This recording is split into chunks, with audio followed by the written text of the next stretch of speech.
Demonetisation నెల దాటిపోయింది. దేశవ్యాప్తంగా చూస్తుంటే వందల కోట్ల రూపాయలు కొత్త కరెన్సీ దొరుకుతూ ఉన్నది. దీన్ని బట్టి ఒకసారి ఆలోచిస్తే బ్లాక్ మనీ అనేది ఆల్రెడీ ఈ నిర్ణయానికి ముందే మార్చేసుకున్నట్టుగా కనిపిస్తూ ఉన్నది. ముఖ్యంగా నిన్న మొన్న జరిగినటువంటి సంఘటనలు చూస్తే చాలా ఆశ్చర్యం కలుగుతూ ఉన్నది. 2000 రూపాయల కోసం ఉదయం నుంచి సాయంత్రం దాకా క్యూలో నిలబడి 2000 రూపాయలు ఇంటికి తీసుకువెళ్ళేటటువంటి పరిస్థితుల్లో ప్రజలుంటే ఏకంగా కోట్ల రూపాయలు, వందల కోట్ల రూపాయలు ఒకరి దగ్గర దొరుకుతూ ఉన్నాయి. ముఖ్యంగా చెన్నైలో శేఖర్ రెడ్డి అనే వ్యక్తి దగ్గర 167 కోట్ల రూపాయలు కొత్త కరెన్సీ దొరికింది.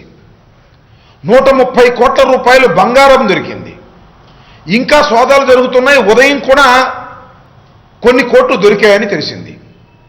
24 కోట్ల రూపాయలు కొత్త కరెన్సీ ఎక్కడ దొరికింది అంటే కారులో దొరికింది, ఇంట్లో దొరికింది.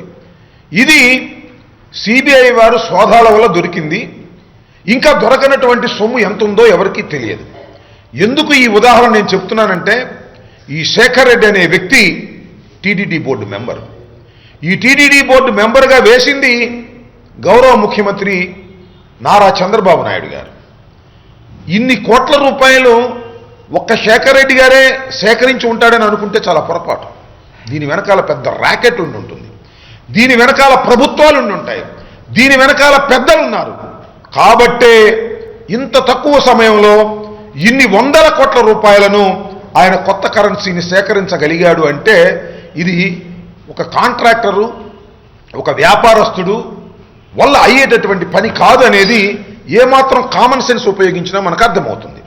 ముఖ్యంగా నేను ఒకటే అడుగుతా ఉన్నా, శేఖర్ రెడ్డి గారిని ఈ కుంభకోణం బయటకు వచ్చిన తర్వాత టీటీడీ బోర్డు మెంబర్గా తొలగించాము అని ఒక ప్రకటన ఇచ్చారు. తొలగించారో లేదో నాకు తెలియదు. తొలగిస్తారేమో భవిష్యత్తులో. దానికి ఒక ప్రొసీజర్ ఉంటుంది. ఆ ప్రొసీజర్ ప్రకారం వెళతారు.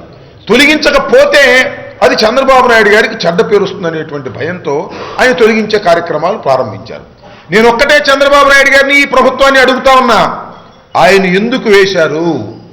ఆయన ఏ గొప్పతనాన్ని చూసి వేశారు? ఎవరు రికమెండ్ చేస్తే మీరు వేశారు?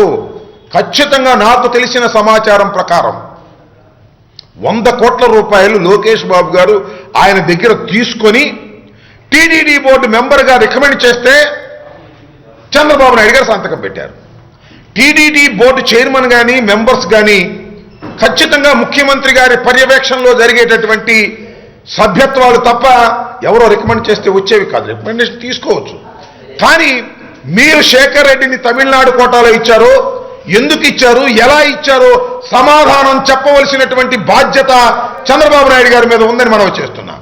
ఇది నాకు తెలిసినంత వరకు శశికళ, లోకేష్ బాబు గారి బినామీ డబ్బంతా ఉన్నది శేఖర్ రెడ్డి దగ్గరే. ఈ రెండు ప్రభుత్వాల యొక్క ప్రోద్బలంతోనే ఇన్ని వందల కోట్ల రూపాయలు పోగేసుకోగలిగాడు తప్ప ఒక్క శేఖర్ రెడ్డి వల్ల అవుతుందా? శేఖర్ రెడ్డి శక్తి ఎంత? ఒక వ్యక్తి, ఆయన ఒక కాంట్రాక్టరు. అందువల్ల దీని వెనకాల ఖచ్చితంగా ప్రభుత్వాలు ఉన్నాయి. ఆయన టీటీడీ బోర్డు మెంబరుగా రికమెండ్ చేసిన, వేసిన రెండూ కూడా దీనికి బాధ్యత వహించాలని ఈ సందర్భంగా మేము కోరుతున్నాం. నేను ఒకటే అడుగుతా ఉన్నా, ఇవాళ తొలగించామన్నారు, నేను మనవి చేస్తున్నా, చంద్రబాబు నాయుడు గారు అసలు ఆయన ఎందుకు వేశారో మీరు సమాధానం చెప్పని కోరుతా ఉన్నా. చెప్పకపోతే దానికి బాధ్యత వహించవలసింది మీరే. ఎందుకంటే ఎంత పిచ్చి పిచ్చి ఆరోపణలు చేస్తారండి. ఎవరో 1000 కోట్ల రూపాయలు, 10,000 కోట్ల రూపాయలు స్కీమ్ కింద అనౌన్స్ చేశారని పేరు తెలియంగానే చంద్రబాబు నాయుడు గారు చెప్తారు అది ఒక రాజకీయ నాయకుడు, ఒక ప్రముఖుడు అని. పొద్దున్నే ఉమా గారు చెప్తాడు జగన్మోహన్ రెడ్డి గారే ఇవన్నీ చేశారని. ఆ బండారం అంతా బయటకు వచ్చింది. ఎవరో లక్ష్మీనారాయణ అనే అతను అనౌన్స్ చేశాడని ఇప్పుడు మళ్ళా మాట్లాడడంలా గుడ్డగాల్చి ముఖాన వేసేటటువంటి పద్ధతుల్లో ఉన్నారు. అసలు దోచుకుంటున్నటువంటి దొంగలు చంద్రబాబు నాయుడు గారు, లోకేష్ బాబు గారు, ఆయన మంత్రివర్గ సహచరులు. ఇవాళ ఇన్ని వందల కోట్ల రూపాయలు ఆయన దగ్గర దొరికాయంటే ఇలాంటి వాళ్ళు చంద్రబాబు నాయుడు గారికి చాలా మంది బినామీలు ఉన్నారు ఈ దేశంలో. సుజనా చౌదరి గారు, సీఎం రమేష్ గారు, లోకేష్ బాబు గారు, చంద్రబాబు నాయుడు గారు వేల కోట్ల రూపాయలు దోచుకొని వారి బినామీల దగ్గర పెట్టి ఆ బినామీల ద్వారా ఈ మార్చుకునేటటువంటి కార్యక్రమం చేస్తూ ఉన్నారనేది చాలా స్పష్టంగా అర్థమవుతా ఉన్నది. ఇవాళ సడన్ గా చంద్రబాబు నాయుడు గారు దుబాయ్ వెళ్ళవలసిన ప్రోగ్రాం కూడా మానుకున్నారు. ఎందుకు మానుకున్నారా అంటే తుఫాను గురించి మానుకున్నా అని చెబుతున్నారు. కాదు, ఇది తుఫాను గురించి కాదు, ఇక్కడ ఉన్నటువంటి డబ్బు లావాదేవీల్లో ఆయన బయటకు వస్తాయనే భయంతో మానుకున్నాడనేది నాకున్నటువంటి సమాచారం. ఆయన దుబాయ్ వెళ్ళడానికి కూడా కారణం ఏమిటో మీకు తెలుసా?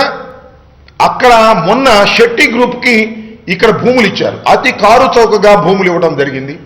ఆ డబ్బుల లావాదేవీల కోసం చంద్రబాబు నాయుడు గారు దుబాయ్, అబుదాబి ఈ రెండు వెళ్ళి అక్కడ షెట్టి దగ్గర ఇవన్నీ మార్చుకోవాలనేటువంటి ప్రయత్నం చేస్తున్నారు. నేను చెప్పవచ్చింది ఏంటంటే చంద్రబాబు నాయుడు గారు ఈ 2.5 సంవత్సరాల పాటు తీవ్రమైన అవినీతికి పాల్పడి వేల కోట్ల రూపాయలు సంపాదించుకొని ఆ వేల కోట్ల రూపాయలని శేఖర్ రెడ్డి లాంటి బినామీల ద్వారా కొత్త కరెన్సీగా మార్చుకుని వాళ్ళకందరికి కూడా అండగా ఉంటున్నాడు.